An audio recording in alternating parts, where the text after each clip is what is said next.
Welcome back to the Open Bracket stream. Here with Gandhi. Oh my God, guys! Look you know at how me. beautiful he said his name. I did. You know, I thought I was going to bring it in because normally I bring it in, but you know, you did. We did a switched it well up. job. We're confusing We did. him. You know we why? Really did. Because we want to give you a great show. Yeah. But so you know what's going to give them a great show? Team Justus versus the Halo Vets. Dude, I'm super pumped up for this matchup. So we have Team Primal. Primal FPS is going to consist of Formal, Enable, Ace, and Snakebite. This team is Halo Pros, which is kind of why I wanted to cast this match more than anything in the world. Because, you know, they got through 2 winners bracket rounds, and it's kind of like, are they tournament tested? Their round 2, I believe, was versus Bombhor and the Girl Squad, and you know they won pretty handily. I think Formal started off like 17-0 in the first game, so he's been crushing. But this is like their first real test. You know what makes it great, you know, us casting this match? What's that? I'm the only player in Call of Duty that's ever picked up a Halo Pro to be on his team and then placed pro with that player. Really? Crim6. Oh, look at you! So I'm a great scout for all talents in FPS. That's bringing true. into Call of Duty. So I mean, you told me Formal's a beast. So he is. You want to hop on board with him? When we get into the match, I think the players are working through the setting veto up now. system and all that stuff right now, but I'm gotta say I'm super pumped up, and I think the match is started, so we're gonna go ahead and jump on board. So this is gonna be Team Justus, coached by, is that Brick? Big Snacks? I think so. Ooh, Big Snacks. And what a good guy he is, Tyler right? Hoyt, the legend coach. I followed him a lot, actually. You know, the crazy thing about Tyler here, and I know no one cares about Halo, but he actually revolutionized coaching for the Halo scene.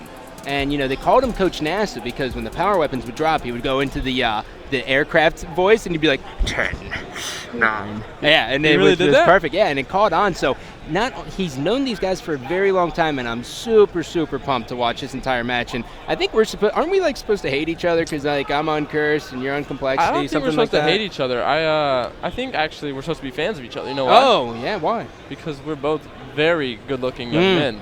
And we excel in video games. Hey, you took the words out of my mouth. I'm old now. Like, my hands don't work.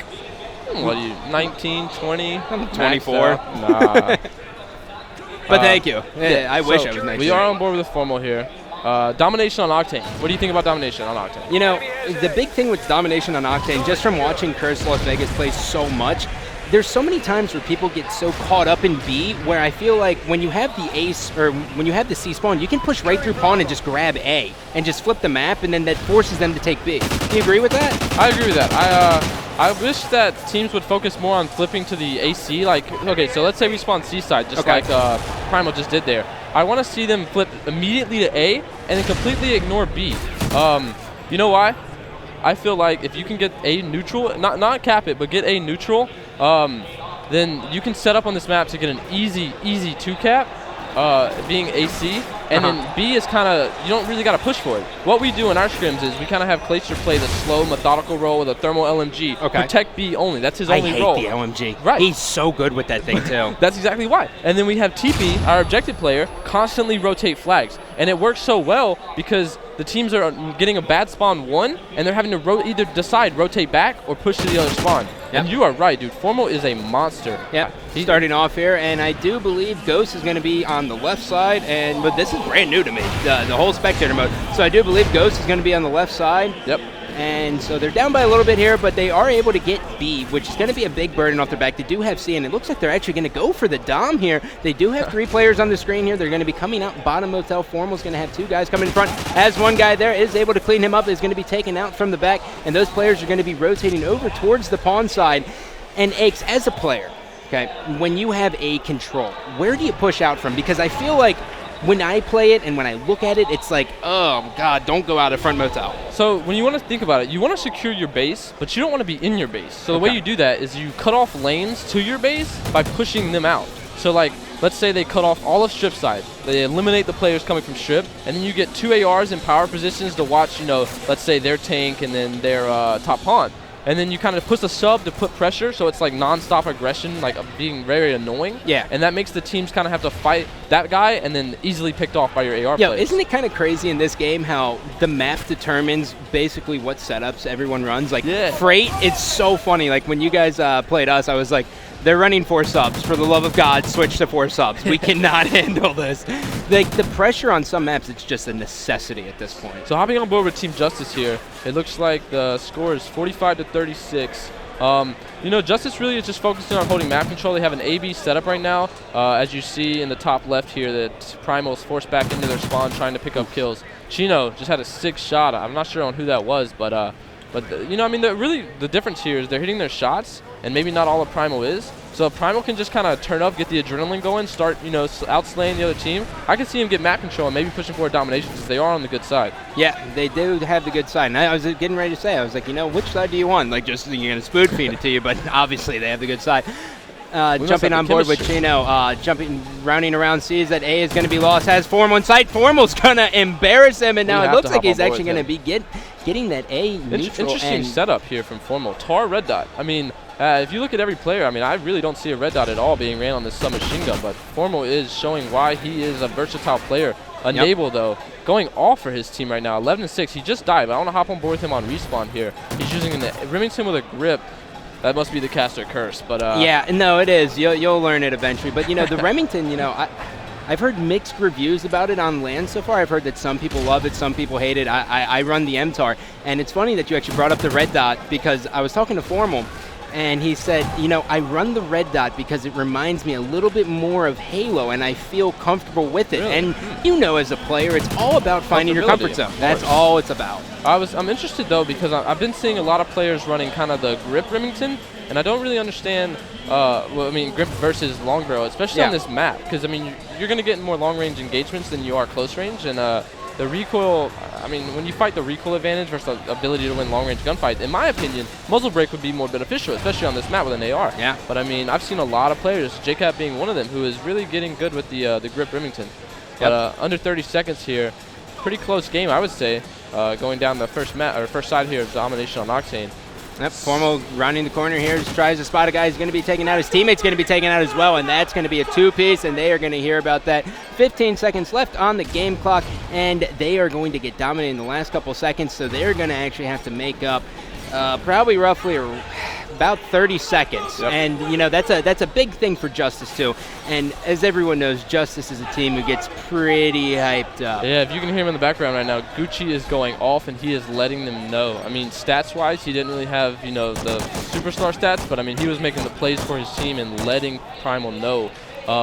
So, I mean, going into the second side here, for Primal to come back on this, they're going to need to flip the A flag right away. Even if they don't cap it, make it neutral so the other team has to kind of go back and they can fight the middle map fight. 30 seconds isn't a lot. You could hold a 2-cap for 2 minutes, and well, it's 24, but I mean, they're racking the game. So, I mean, if they focus on holding a 2-cap for this second side and really not really pushing the 3, because I mean that's what teams do when they go down by, like, let's say 30 points. They get nervous and they're like, dang, we got a 3-cap, we got to push, we got to be aggressive. But they don't. If they just focus on holding map control, outslaying their opponent, and just holding a simple A/B setup, they can come back in, win this game. Oh, for sure. And I think one of the big things too is, you know, I don't know how much practice, you know, the guys of Primal actually got versus top pro teams, because as everyone knows, as going from one game to another, you know, the COD guys are going to be like, oh, get out of here, right? You know, like, because no one wants someone else coming from a different game to kind of come in and be like, just start slapping people online. It's interesting you say that, too, because a talk I have with Crim6 a lot is, like, the dedication the Halo players versus the COD players. Seems like the Halo players understand it. I mean, they have far more experience than most of these Call of Duty teams, but, I mean, they really just focus straight up on dedication, get on, practice. You know, I mean, it's, you know, as everyone knows, there's a big difference between preparing for an event and practicing for an event. Exactly. Preparing for an event is yet 2 weeks comes down, you're 2 weeks out, and you are on and grind. That's exactly how it worked out with you guys. You guys came back from Machinima, you had 2 weeks, and you said, all right, we're on every day. We're getting 3 hours guaranteed every single time. We're going through all the maps. We're going through all the game types, and that's exactly what you want to do. And even outside of that, I mean, sitting down with your team on a map and going over, here's your setup, here's your call-outs. This is our objective for this game. This is where we want to be. I mean, really, that's what teams need to focus on, and I feel like that's what they miss sometimes. Yep, so this is going to be half number 2 here. Primal down by about 30 seconds here, taking on Justus. We are on board with, I do believe, Study. Study running the Remington is able to take out one guy. It looks like they're going to go for the quick B right off the break. This guy's right in front of the strip club, and they are able to get it, as that's going to be 3 members down here for Primal. Make that all 4 as they're coming off the respawn. He is able to get another one. Holy God. He's on fire. Study's a really underrated player. I mean, in my eyes, he's a pro player, but I mean, he's fighting out of the open bracket here at MLG Columbus, but I mean, he has got skill, and I'm not joking. He was on a couple pro teams last year and then kind of couldn't find his ground and stick with him, but I mean, he is going off right now for Team Justus. And like I said right there in the beginning, Primal just came out way too aggressive. They really didn't focus on map control. They're just getting completely outsplayed by Study here. Yep.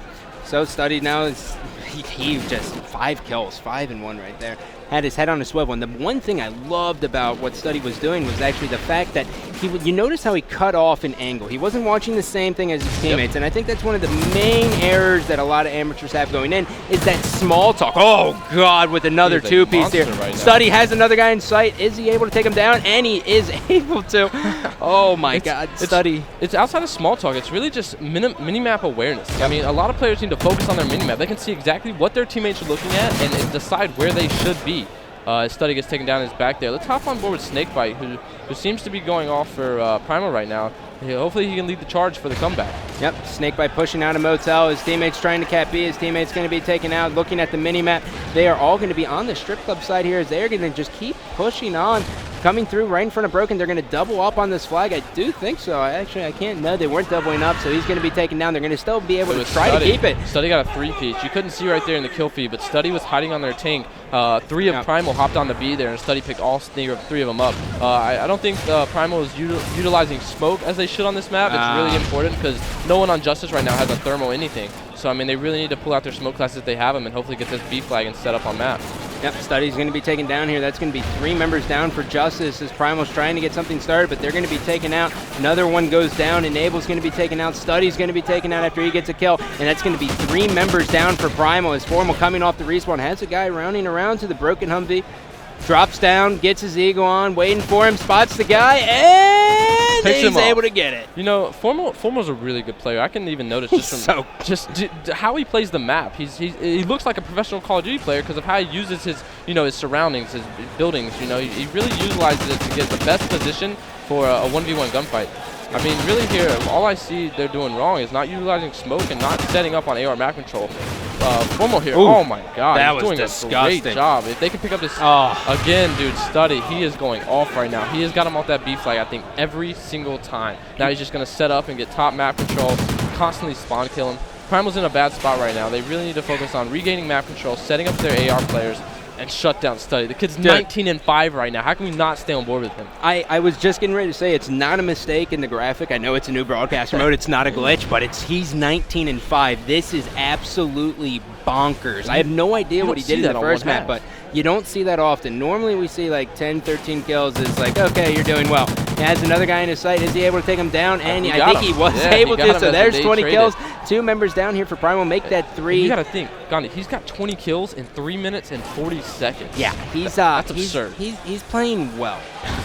And I think it's at the point now where it's mathematically impossible for Primal to actually take it. I do believe it was about a 30-second difference here, and they're down by 40. So there's no way they can come back. But this is the big test. As everyone knows, to be tournament tested, you have to see how you bounce back from a loss like this. Not only bouncing back, but as you're speaking about that, the opposite side of it is Team Justus.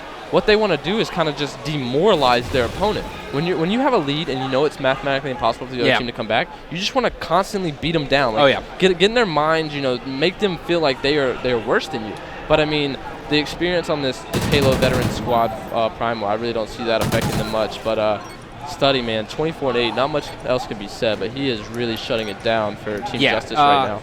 Single-handedly. Yeah, there's times where you catch a rhythm and you just destroy everyone, and we just basically witnessed the perfect game of Study in tournament play. This is the stuff you dream of. You know, you think about it and you're like, man, I can't wait to go to a tournament and drop like a 30 bomb in 1/2, and then he's just 5 kills shot. He's reminding me of what I do. It's not a big deal, man. I normally do this. Look at him right now. He is getting so excited. But what I do is when you absolutely kill someone in a situation where you shouldn't, you put your controller down, you stand up, and you yell at them. You're like, oh, you know, say whatever you want to say, get in their mind, make them feel worse than what you just really did to them. But Study, man, 25-9, that's insanely impressive.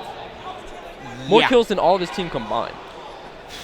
On the other side, Snakebite and Formal trying to carry it for Primal, just a little bit shy, just a smidge. It was just domination, though. Yeah, it was. There was nothing they could do. I mean, there came a point. They started off very aggressive. I think the smokes were big, but you know the one thing we didn't notice is like there was no thermal scopes on anyone. Yeah, that's what I was saying. Like that's gonna come back to really haunt Justus as long as they keep progressing through the bracket, assuming all goes according to plan for them, for you Justus fans out there. If you're not using the thermal on Octane, you're basically putting yourself at a disadvantage because everyone's gonna run smokes. When you're advancing in the bracket and you're winning your matches, something you gotta learn is, or basically adapt to, is being able to learn from what you did wrong, even though you're winning. That's a problem I see with a lot of teams is they're winning, they get their hot streak, but they're like, oh, we're the best. But you got to think, why did we win?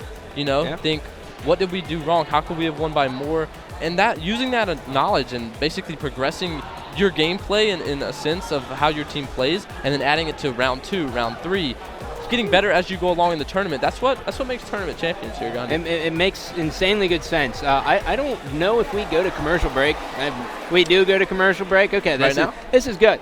So we are going to go to a quick commercial break. When we come back, game number 2, I'm assuming Search and Destroy? Search and Destroy. Okay, look at that. Bangarang.